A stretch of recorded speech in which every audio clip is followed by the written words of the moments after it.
السلام علیکم ورحمۃ اللہ وبرکاتہ. الحمد للہ رب العالمین، الصلاة والسلام علی نبینا محمد وعلی آلہ وصحبہ اجمعین ومن تبعهم بإحسان إلى يوم الدین.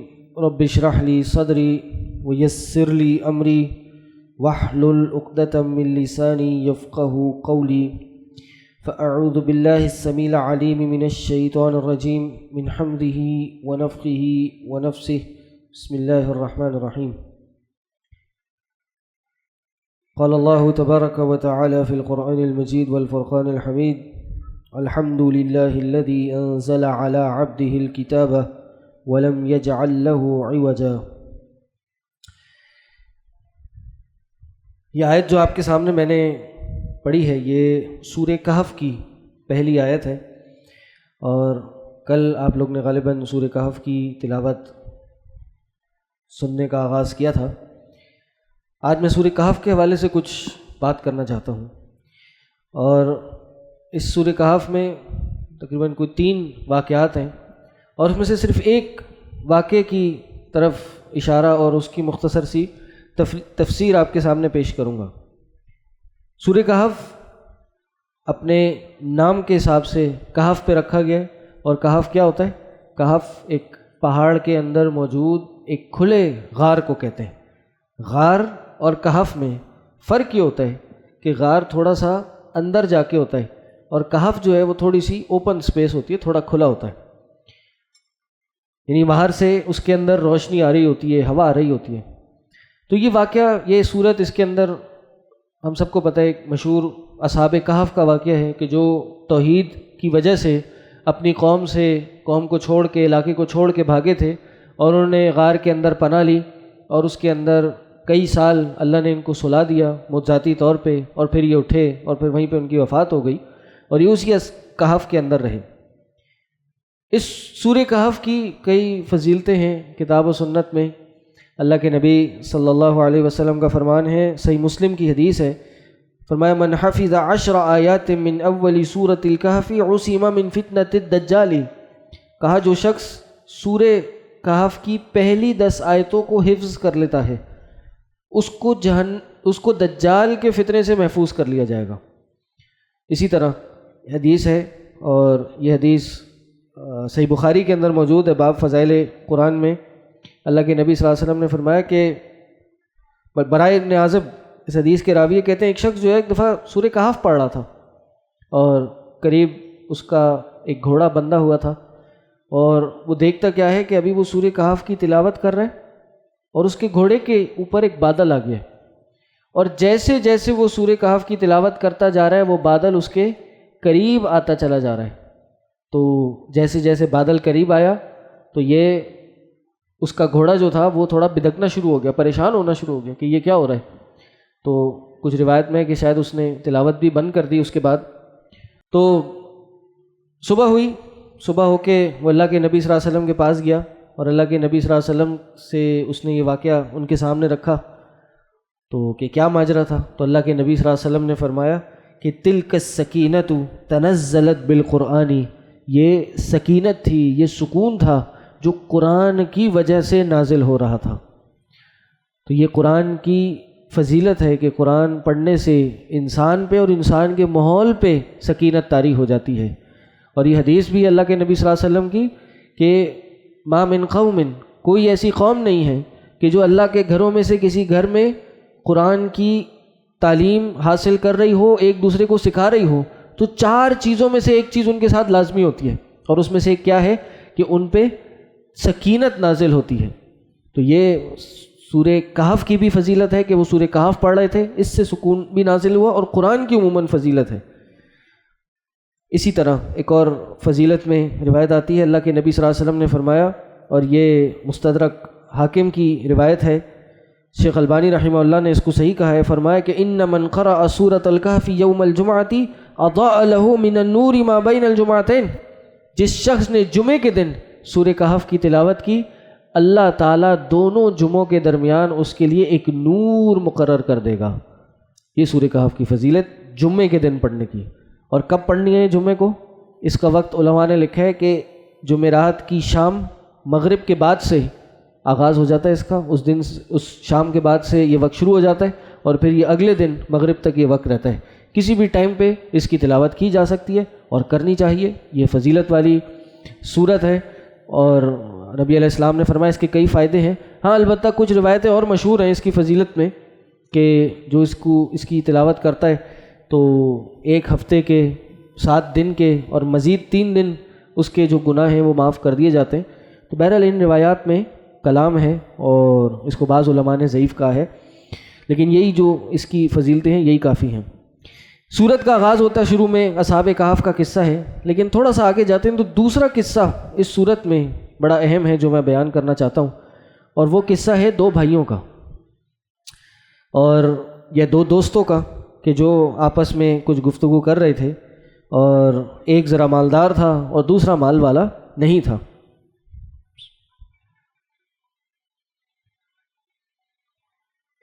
تو اس واقعے کا آغاز ہوتا ہے اللہ سبحانہ وتعالیٰ فرماتا ہے کہ وَاضْرِبْ لَهُمْ مَثَلَ الرَّجُلَيْنِ جَعَلْنَا لِأَحَدِهِمَا جَنَّتَيْنِ مِنْ أَعْنَابٍ وَحَفَفْنَاهُمَا بِنَخْلٍ وَجَعَلْنَا بَيْنَهُمَا زَرْعًا۔ کہا آپ ان لوگوں کو مثال بیان کیجئے۔ کس کی مثال؟ مثلاً رجلین، 2 لوگوں کی، 2 مردوں کی مثال بیان کیجئے۔ جعلنا لأحدہما جنتین، جن میں سے ایک کے لیے ہم نے 2 باغ بنائے، ایک کو ہم نے 2 باغ عطا کیے، اور وہ باغ بھی عام باغ نہیں تھا بلکہ جنتین من اعناب، وہ انگور کے باغ تھے۔ اور نہ صرف یہ کہ بیچ میں اس باغ کے انگور تھے، انگور کے درخت تھے، بلکہ وحففناہما بنخل، ہم نے اس کو گھیرا ہوا تھا کھجور کے درختوں کے ساتھ، نخل کے ساتھ۔ وجعلنا بینہما زرعا، اور نہ صرف یہ کہ بلکہ ان 2 باغوں کے درمیان ایک کھیتی بھی تھی۔ اب آپ ذرا تصور کیجئے، باغ ہو اور 2 باغ ہوں اور باغوں کے اندر کھجور کے درخت ہوں، اس میں انگور کے درخت ہوں اور انگور اس کے اندر لگے ہوئے بھی ہوں، تو کیا خوبصورت منظر ہوگا۔ اور نہ صرف یہ بلکہ اس کی 4 دیواری، اس کی جو باؤنڈری ہے وہ کھجور کے درختوں سے ہوئی بھی ہو۔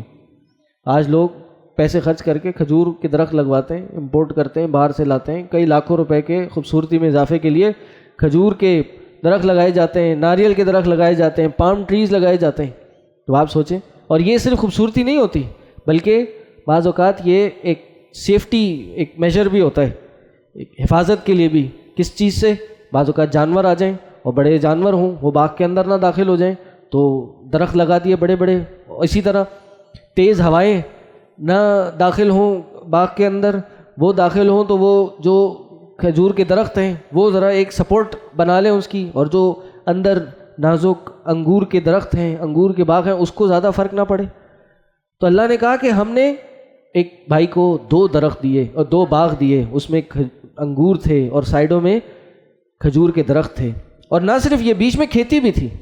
اچھا، یہ بھی ایک عجیب معاملہ ہے کہ بسا اوقات باغ ہوتا ہے تو باغ میں کھیتی نہیں ہوتی، کھیتی کی جگہ الگ ہوتی ہے، یا کھیتی ہے تو وہاں باغ نہیں ہے۔ تو اللہ تعالیٰ نے فرمایا کہ یہ اللہ کی نعمت تھی کہ 2 باغوں کے درمیان کھیتی بھی تھی، آل ان ون پیکج اس کو دیا ہوا تھا، سب کچھ ایک ہی جگہ میں اس کو عطا کیا ہوا تھا۔ آگے فرمایا کلتا الجنتین، اچھا ایسا بھی نہیں تھا کہ بس باغ تھا، دیکھنے میں خوبصورت تھا اور ایک پراپرٹی پہ وہ فخر کرتا تھا، نہیں، یہ نہیں تھا، مطلب صرف یہ نہیں تھا، بلکہ کلتا الجنتین آتت اکلہا، ان دونوں باغوں کا جو پھل تھا وہ بھی پورے کا پورا آتا تھا۔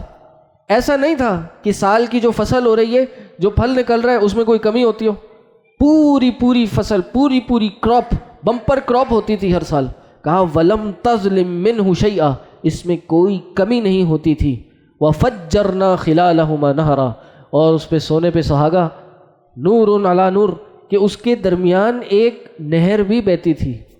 اب آپ سوچیں، باغ ہے، باغ کے اندر انگور کے درخت ہیں، سائڈوں میں کھجور کے درخت ہیں، کھیتی بھی ہو رہی ہے، بیچ میں کوئی فصل بھی لگی ہوئی ہے، اور بیچ میں نہر بھی بہہ رہی ہے۔ یہ تو جو ویڈیوز گھومتی ہیں نا آن لائن، بڑی بڑی خوبصورت مناظر کی اور جنت کے مناظر کی ویڈیوز دکھائی جاتی ہیں، اس سے تشبیہ دی جاتی ہے، اس طرح کا ایک گویا کہ ایک یہ منظر بنا دیا، یعنی اتنی بڑی نعمت اللہ نے اس شخص کو عطا کی۔ وفجرنا خلالہما نہرا وکان لہ ثمر، اور پورا سال بہت سا پھل تھا اس کے لیے، ایسا نہیں تھا، میوے بھی تھے اس کے ساتھ ساتھ۔ فقال له صاحبہ، فقال لصاحبہ وہو یحاورہ، اب یہ دو بھائی آپس میں مل گئے اور ایک نے اپنے دوست سے کہا، وہو یحاورہ، وہ اس سے گفتگو کر رہا تھا، کہا انا اکثر منک مالا واعز نفرا۔ جو اصل اللہ نے یہ نصیحت کرنے کے لیے، جو سبق سکھانے کے لیے یہ واقعہ بیان کیا، وہ یہ جملہ تھا کہ یہ اتنی بڑی نعمت اس ایک شخص کو ادا کی، لیکن جو گڑبڑ تھی وہ یہ جملہ تھا۔ اس نے اپنے بھائی کو کہا انا اکثر منک مالا واعز نفرا، میں تجھ سے مال میں زیادہ ہوں اور نفر میں یعنی تعداد میں تجھ سے زیادہ مضبوط ہوں، باعزت ہوں۔ یہ غلطی کی اس نے، اور یہ تکبر کی بنیاد پہ اس نے بات کہی کہ دیکھو تمہارے پاس کیا ہے، تم غریب مسکین آدمی، تمہارے پاس کھانے پینے کو پورا نہیں، دیکھو اللہ نے مجھے کیا کچھ دیا ہے، اور میں تم سے مال میں بھی زیادہ ہوں، اولاد میں بھی زیادہ ہوں، یہ دیکھو میری پراپرٹی، ایسی پراپرٹی بھی کہیں ہو سکتی ہے، کسی علاقے میں ایسی زمین ہو سکتی ہے کہ بیچ میں کھیتی ہو، انگور کا باغ ہو، چاروں طرف کھجور ہو اور بیچ سے نہر بھی بہتی ہو، ہے کوئی ایسی جگہ؟ اور یہ کہہ کے اس نے اس کا ہاتھ پکڑا اور ہاتھ پکڑ کے اپنے باغ میں داخل ہوا۔ ہوتا ہے نا جب کسی کوئی پراپرٹی ہوتی ہے وہ صرف باتیں نہیں کرتا، آؤ یار چلو اندر لے کے چلوں، تمہیں تمہارا باغ دکھاؤں، تمہیں اس کو وزٹ کراؤں۔ کوئی فیکٹری ہوتی ہے، کوئی مہمان آتا ہے، لینے والا نہیں ہوتا، لیکن بس آؤ یار تمہیں مشینیں دکھاتے ہیں، تمہیں اپنا ویئر ہاؤس دکھاتے ہیں، مال دکھاتے ہیں تمہیں، دیکھو ہم کیا بنا رہے ہیں، آؤ تمہیں اپنے شو روم کا وزٹ کراتے ہیں۔ لینا دینا نہیں ہوتا، لیکن بس ایک انسان کی کچھ حد تک فطرت بھی ہے، جائز ہے، اس میں کوئی مسئلہ نہیں ہے، خوشی ہونی چاہیے انسان کو، انسان پہ اللہ کی نعمت ہے اس کا اظہار ہونا چاہیے، اس پہ انسان کو شکر ادا کرنا چاہیے، لیکن کبھی بھی تکبر انسان کے اندر نہیں آنا چاہیے۔ تکبر نہ بھی ہو، تکبرانہ جملے بھی زبان سے نہیں نکالنے چاہیے۔ بسا اوقات انسان کے دل میں نیت نہیں ہوتی کہ وہ دوسرے پہ اپنے آپ کو برتر دکھائے اور دوسروں کو نیچا دکھائے، لیکن بسا اوقات زبان سے جملے ایسے نکل جاتے ہیں جو اللہ کو ناپسند آ جاتے ہیں، جو اللہ کو اچھے نہیں لگتے، اور اس پہ انسان کی پکڑ ہو جاتی ہے۔ موسیٰ علیہ السلام سے بھی ایک دفعہ پوچھا تھا نا، کیا پوچھا تھا؟ موسیٰ علیہ السلام ایک دفعہ قوم کو ایسی واعظ و نصیحت کر رہے تھے، تو قوم میں سے کسی نے سوال پوچھا، کہا کہ اے موسیٰ کیا آپ سے بھی زیادہ کوئی علم رکھنے والا ہے؟ آپ سے بھی زیادہ کوئی بڑا عالم ہے اس دنیا میں؟ تو موسیٰ علیہ السلام نے سوچا کہ میں اس وقت اللہ کا رسول ہوں، اللہ نے مجھے وحی دی ہے، تورات دی ہے، تو مجھ سے زیادہ علم والا کون ہو سکتا ہے؟ تو موسیٰ علیہ السلام نے کہا کہ نہیں، اس وقت میں ہی سب سے زیادہ علم رکھنے والا ہوں۔ اب غور کیجئے، یہ جملہ کس کی طرف سے صادر ہوا؟ یہ کسی عام شخص کی طرف سے نہیں ہوا، یہ اس شخص کی طرف سے ہوا کہ جس کے بارے میں اور آپ گارنٹی کے ساتھ کہہ سکتے ہیں کہ اس کے دل میں ایک رائی کے دانے کے برابر بھی تکبر نہیں ہوگا۔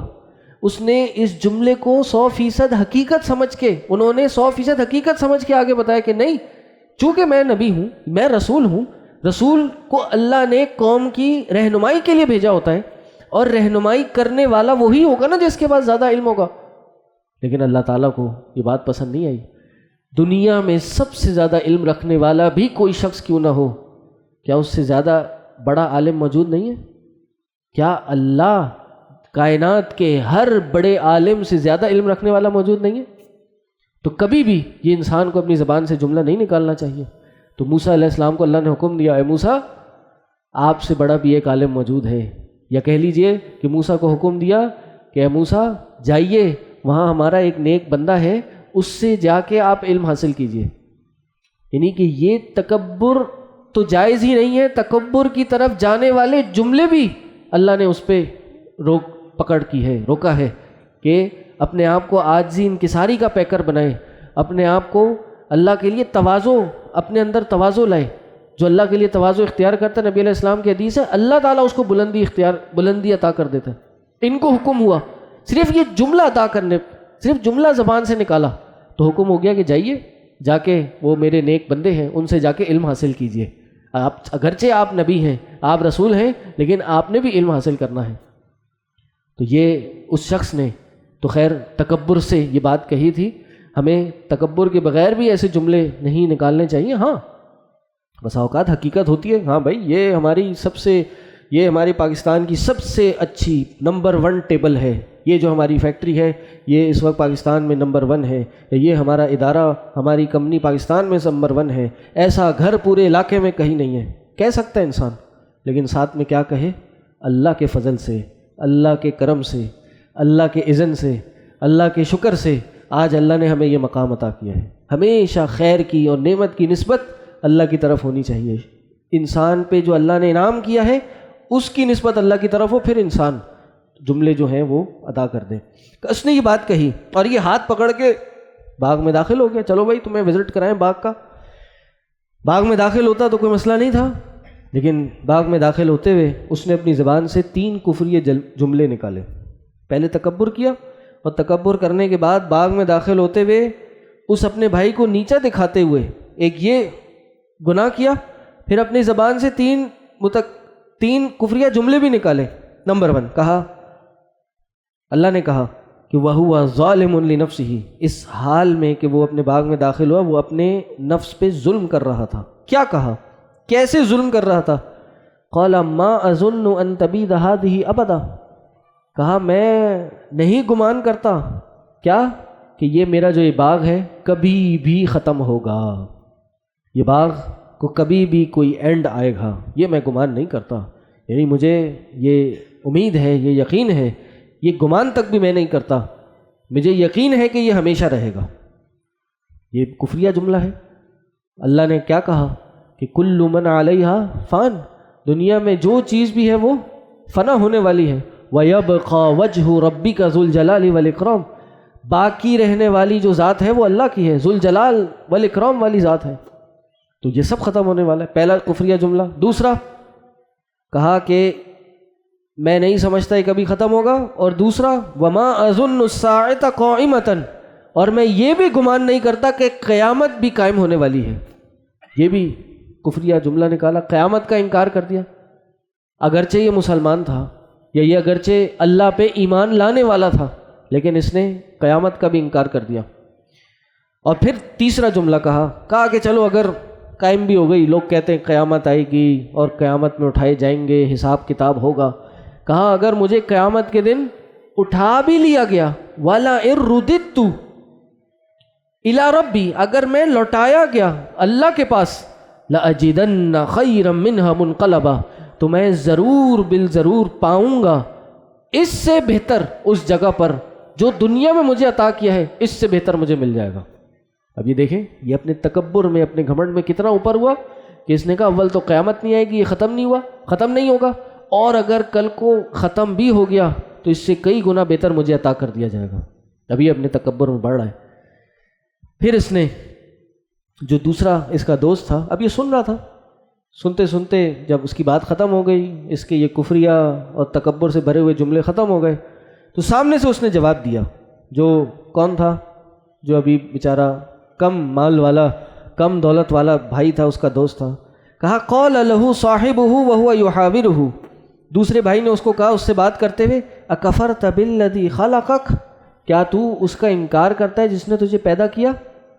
اس خالق کائنات کا تو کفر کر رہا ہے؟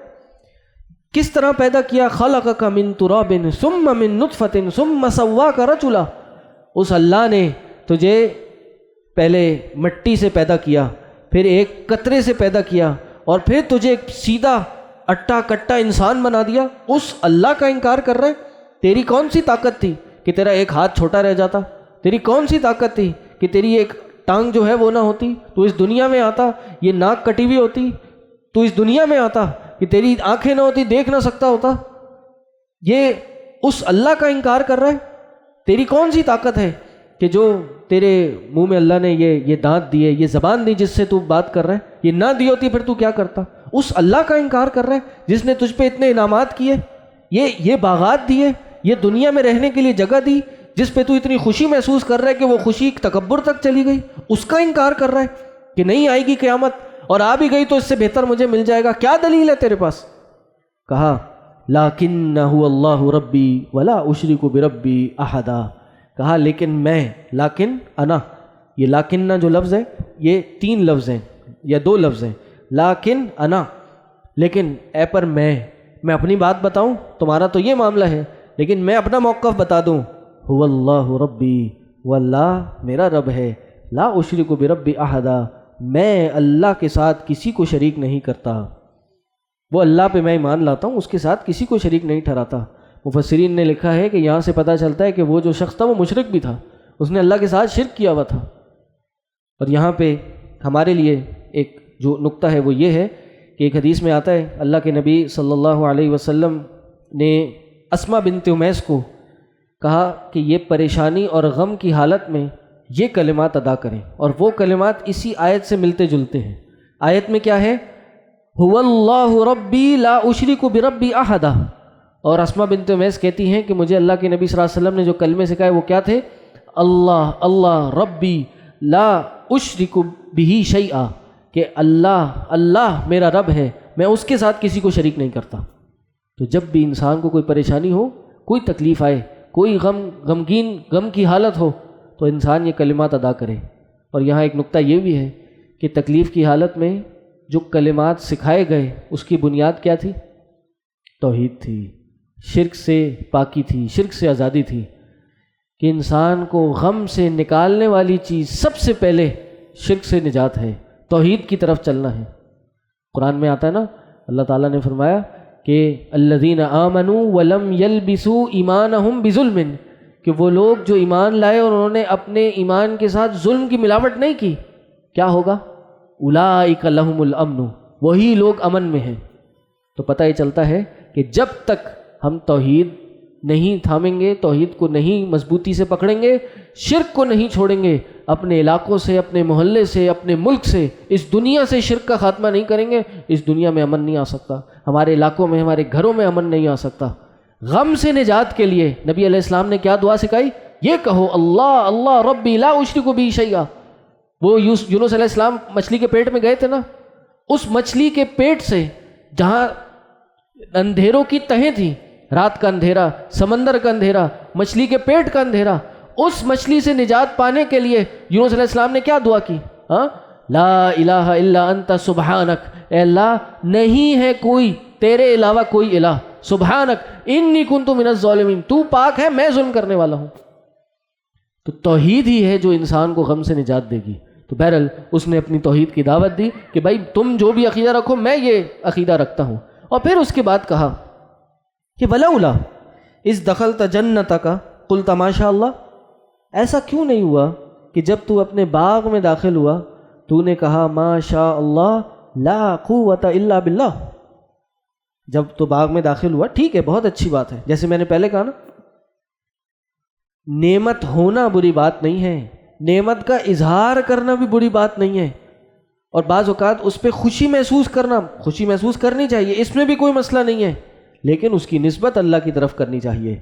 جب بھی انسان اپنے اوپر کوئی نعمت دیکھے، اللہ کا انعام اپنے اوپر دیکھے، اپنی ذاتی کوئی چیز اچھی لگے تو کیا کہے؟ ما شاء اللہ لا قوت الا باللہ۔ جیسے اس کو حکم دیا کہ تم باغ میں داخل ہو، یہ تم نے کیوں نہیں کہا؟ ہمارے یہاں بعض لوگ اس کو تھوڑا اور آگے لے گئے ہیں۔ ہمارے یہاں گھروں میں بعض اوقات ماشاءاللہ لگایا جاتا ہے، اور یہ عقیدہ رکھا جاتا ہے کہ یہ لگا لیں گے تو اس سے یہ نظر بد سے بچائے گی ہمیں۔ اس معنی کی جو بھی احادیث ہیں وہ ضعیف ہیں کہ ماشاءاللہ لا قوت الا باللہ پڑھ لیں تو یہ بری نظر سے ہمیں بچائے گی، نہیں۔ ماشاءاللہ لا قوت الا باللہ کی فضیلت یہی آیت ہے کہ جب انسان یہ پڑھ لے یا کوئی نعمت اپنے پہ دیکھے تو یہ آیت پڑھ لے، یہ دعا اپنے لیے پڑھ لے، اور نظر بد سے بچانے کے لیے وہ دوسری دعائیں ہیں۔ وہ انسان جیسے اللہ کے نبی صلی اللہ علیہ وسلم نے فرمایا کہ انسان جو نظر بد سے بچنے کے لیے کیا دعا پڑھے؟ اعوذ کلمات اللہ التامات من کل عین اللامات ومن کل شیطان وہامہ، اللہ میں تیرے کلمات کی پناہ میں آتا ہوں، ومن کل عین اللامہ، ہر ملامت کرنے والے کی آنکھ سے، بد نظری سے، اور ہر شیطان سے۔ یہ دعا پڑھے انسان شیطان سے بچاؤ کے لیے۔ اور اسی طرح دوسرے شخص کو نظر بد سے بچانے کے لیے دعا سکھائی گئی ہے۔ اپنی کوئی نعمت دیکھے تو کیا کہے؟ ماشاءاللہ لا قوت الا باللہ۔ اپنی اولاد اچھی لگے، اپنا کوئی لباس اچھا لگے، گھر، گاڑی، پراپرٹی، کوئی فیکٹری، دکان، کاروبار، جو اچھا لگے، کیا کہے؟ ماشاءاللہ لا قوت الا باللہ۔ اپنی چیز ہو یہ کہے، دوسرے کی اچھی لگے تو کیا کہے؟ کسی دوسرے کی پراپرٹی، کسی دوسرے کی اولاد اچھی لگے تو کیا کہے؟ بارک اللہ فیک، اللہم بارک۔ کیوں؟ اللہ کے نبی صلی اللہ علیہ وسلم کے 2 صحابی ایک دفعہ نہر کے کنارے گئے اور ان کا پروگرام تھا کہ نہر میں ذرا سوئمنگ کریں گے، غسل کریں گے۔ تو ایک صحابی تھے، غالباً نام ان کا سہل تھا، اللہ عالم مجھے یاد نہیں آ رہا، تو وہ انہوں نے جب پانی میں جانے کے لیے اپنی قمیض اتاری تو اندر سے بڑا خوبصورت جسم نکلا، بڑی کوئی باڈی ہوگی، مسل وسل بنے ہوں گے۔ تو دوسرے جو صحابی تھے انہوں نے بڑی تعجب کی نگاہ سے دیکھا، انہوں نے دیکھا کہ کیا خوبصورت جسم ہے۔ تو جیسے انہوں نے ان کو دیکھا، وہ صحابی جو بڑے خوبصورت تھے وہ زمین پہ گر پڑے، وہی نیچے لے جایا گیا، اللہ کے نبی صلی اللہ علیہ وسلم کے پاس واقعہ بتایا گیا۔ تو نبی علیہ السلام نے کیا کہا کہ ہل لا بارکت علیہ، تم نے اپنے بھائی پہ برکت کی دعا کیوں نہیں کی؟ کہ جب اگر اس کو تم دیکھتے، اس کی کوئی نعمت تمہیں دکھی، تم برکت کی دعا کرتے، اللہم بارک، بارک اللہ فیکم، یہ دعا کرتے، یا اللہ یبارک فیک، یہ دعا کر لیں، یا اردو میں ہی بول دے اللہ برکت دے۔ کوئی ضروری نہیں ہے عربی کے الفاظ بولے، عربی بول لے اچھی بات ہے، اردو میں ہی بول لے، دعا دینی ہے۔ تو اس سے پھر علماء نے مسئلہ یہ اخذ کیا ہے کہ جب بھی کوئی شخص اپنے اوپر کوئی نعمت دیکھے اور اس کو اچھی لگے تو ماشاء اللہ لا قوت الا باللہ کہے، اور جب دوسرے پہ کوئی نعمت دیکھے تو کیا کہے؟ اللہم بارک، یا بارک اللہ فیکم، اللہ آپ کے مال میں، اللہ آپ کی اولاد میں، عزت میں برکتیں ڈالے۔ تو یہ مسئلہ یہاں سمجھنے کا ہے۔ کہا کہ کیوں نہیں آپ جب اپنے باغ میں داخل ہو، اپنے ماشاء اللہ لا قوت الا باللہ کہا، آپ نہیں دیکھتے ان ترانی انا اقل منک مالا، یعنی اگر آپ دیکھتے ہیں کہ میں آپ سے مال میں اور اولاد میں کم ہوں تو فعسى ربی ان یؤتینی خیرا من جنتک، تو بہت ممکن ہے کہ اللہ تعالیٰ مجھے آپ کے باغ سے بہتر عطا کر دے۔ یہ کون سی بات ہو گئی؟ اگر آج میرے پاس کچھ نہیں ہے، کیا پتا اس اللہ نے جس نے آپ کو نوازا ہے وہ پلک جھپک میں مجھے بھی نواز سکتا ہے۔ کیا پتا جو آج آپ کے پاس ہے وہ پلک جھپک کے ختم ہو سکتا ہے، آپ میرے لیول پہ اور میں آپ کے لیول پہ آ سکتا ہوں۔ یہاں سے ہی پتہ چلتا ہے کہ مومن کو کبھی بھی احساس کمتری کا شکار نہیں ہونا چاہیے۔ مومن کو اپنی تقدیر پہ، مومن کو شکر ادا کرنا چاہیے، اور بہتری کی امید بھی رکھ سکتا ہے وہ، اور بہتری اللہ پہ توکل کر کے بہتری کی امید رکھے کہ ہو سکتا ہے اللہ مجھے اس سے بہتر دے دے۔ کبھی بھی اپنے آپ کو کم نہ سمجھے، کہا ہو سکتا ہے یا تو مجھے بہتر دے دے، وَيُرْسِلَ عَلَيْهَا حُسْبَانًا، یا پھر آسمان سے اللہ تعالیٰ کوئی عذاب بھیج دے، مِنَ السَّمَاءِ فَتُصْبِحَ صَعِيدًا زَلَقًا، اور یہ جو آپ کا باغ ہے بالکل چٹیل میدان ہو جائے، یہ جو اس میں انگور کے درخت لگے ہیں، بڑی اچھی کھیتی ہے، نہر بہ رہی ہے، یہ سب ختم ہو جائے، اور اس کا جو پانی ہے او یصبح ماؤها غورا فلن تستطيع له طلبا، اس کا پانی اتنا نیچے چلا جائے، اتنی گہرائی میں چلا جائے کہ آپ اس کا پانی نہ لے سکیں۔ یہ جتنا آپ چوڑے ہو رہے ہیں، جتنا آپ تکبر کر رہے ہیں، یہ کرنے کے جو بھی آپ کی اسباب ہیں وہ سب ختم ہو جائیں، آپ کیوں نہیں جب اپنے باغ میں داخل ہوئے تو آپ نے ماشاءاللہ کہا؟ اور کہتے ہیں کہ بس اس نے یہ بات کہی تھی اور اس کے تھوڑے ہی غالباً عرصے بعد یہ کیا ہوا، وَأُحِيطَ بِثَمَرِهِ، اس کا سارا پھل جو تھا وہ مارا گیا۔ اور ایک دن اس نے صبح کی تو وہ اپنے ان کف کو، ہتھیلیوں کو ایک دوسرے پہ مار رہا تھا کہ جو کچھ میرے پاس تھا وہ سب ختم ہو چکا ہے۔ کہا عَلَى مَا أَنفَقَ فِيهَا وَهِيَ خَافِيَةٌ خَاوِيَةٌ عَلَى عُرُوشِهَا، جو کچھ تھا وہ اس کے چھپڑے سمیت نیچے گر گیا، ختم ہو گیا، تیز ہوا آئی اور سب لے گیا۔ وَيَقُولُ يَا لَيْتَنِي لَمْ أُشْرِكْ بِرَبِّي أَحَدًا، کہا اے کاش میں نے اللہ کے ساتھ کسی کو شریک نہیں ٹھہرایا ہوتا، اے کاش میں نے کبھی شرک نہیں کیا ہوتا۔ اللہ کہتا ہے وَلَمْ تَكُنْ لَهُ فِيَةٌ يَنْصُرُونَهُ، جب بھی انسان تکبر کرتا ہے تو یہ تکبر اللہ کی چادر ہے، تکبر یہ اللہ کے شان کے لائق ہے، وہی کر سکتا ہے، وہی اسی نے یہ کام کرنا ہے۔ لیکن جب کوئی انسان کرتا ہے تو اللہ اس انسان کو اس دنیا میں اس کا سر دکھا دیتا ہے۔ تکبر کرنے والے کا سر لازمی نیچا ہوتا ہے، ذلیل لازمی ہوتا ہے۔ کیوں؟ کیونکہ اس نے اللہ سے مقابلہ کرنے کی کوشش کی ہے۔ اللہ نے پھر کہا وَلَمْ تَكُنْ لَهُ فِيَةٌ يَنْصُرُونَهُ، جب یہ معاملہ ہوا کوئی جماعت ایسی نہیں تھی، کوئی گروہ نہیں تھا جو اس کی مدد کرتا۔ ہوائیں آئیں اس کے باغ کو مٹانے کے لیے، کون تھا جو اس کی مدد کرتا؟ کون تھا ان کو جو اس کے اس عذاب سے روکتا؟ کوئی نہیں تھا۔ وما کان منتصرا، اور وہ خود بھی بچنے والا نہیں تھا۔ ہنالک الولایۃ للہ الحق هو خیر ثوابا وخیر عقبا، وہاں ہر طرح کی مدد اللہ سچے کے اختیار میں ہے، ہر مدد اللہ دینے والا ہے، وہ ثواب دینے میں بہتر ہے اور انجام کی روح سے وہ زیادہ اچھا ہے۔ یہاں ایک بنیادی میسج یہ ہے کہ انسان کو کبھی بھی اپنے مال پہ اور اپنی جو پراپرٹی ہے، اپنی اولاد پہ کبھی بھی فخر محسوس نہیں کرنا چاہیے، کسی کو بھی کمتر نہیں سمجھنا چاہیے۔